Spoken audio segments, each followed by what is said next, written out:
இனிய தமிழ் நெஞ்சங்களுக்கு தமிழ் வணக்கம். திருக்குறள் முதல் அதிகாரம் கடவுள் வாழ்த்து. குறள் 7. தனக்குவமை இல்லாதான் தாழ் சேர்ந்தார் கல்லால் மனக்கவலை மாற்றல் அரிது. தனக்கு இணையில்லாத கடவுளின் திருவடிகளை சேர்ந்தவர்க்கே அன்றி மற்றவர்களுக்கு மனக்கவலையை போக்குவது கடினம்.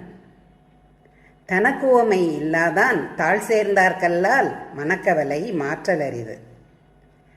Anxiety of mind cannot be removed except from those who are united to the feet of God.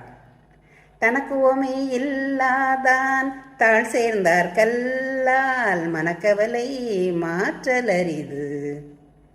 நன்றி, வணக்கம்.